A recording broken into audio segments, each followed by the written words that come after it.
Chabvondoka kunotoni mabhuru aya otanga kutungana zvekare. Hazvitomborina kumira mushe. Zvakaoma veduwe. Themba Mliswa naRichard Tsvangirai vatanga kubhondorana nekufumurana nekuudzana mashoko, kuchinjana mashoko mumasocial media imomo.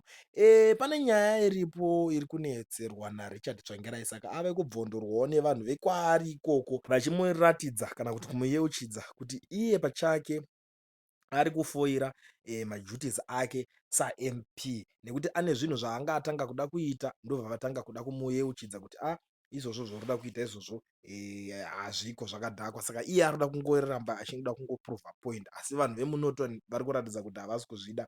Nyaya iripo, iye ari kuzozvidhifenda achiti when Themba Mliswa was building substandard Blair toilets using CDF money, we didn't hear anyone say it wasn't his mandate. But now when we want to build a school, people are quick to say it's not our mandate. We can't sit idly by while children travel over 5 kilometers to access education or worse, learn in homes. It's time to rethink our priorities and take action. Let's come together and build a better, stronger Norton for our future generations. Ndo mashoko ari kutaurwa nava Richard Tsvangirai vachitaura kuti aiwa ka inini chimirai ndimboitawo pakaita Themba Mliswa zvese izvi hapana akamubvunza. Inini ndakuda kuitawo zvandiri kuda, maakuda kundirambidza panapa.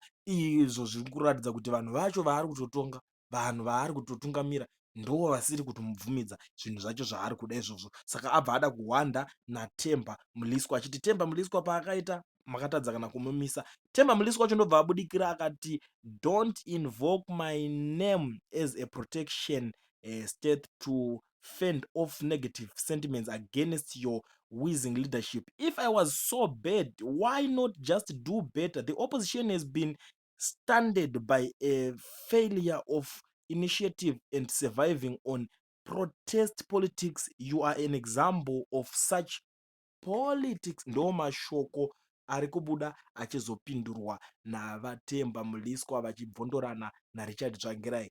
Mhuri yeZimbabwe apa pane nyaya homba apa, hazvina kumira mushe. Vanhu ava havasi kutowirirana, ndo nyaya yechokwadi chaiyo itoripo. Pari kutoita kakutonetsanwa kasingaite ipapapa. Ndinozviziva. Kana muchinge mune zvekutaurawo, uyai mundiudze mucomment section kuti nyaya yacho iyi muri kuionawo sei. Asi chakakosha kuti mulike this video kuitira kuti tirambe tichikwanisa kukupai mamwe maupdates nedzimwe nyaya dzinonga dziri kuitika munyika yekwenyu.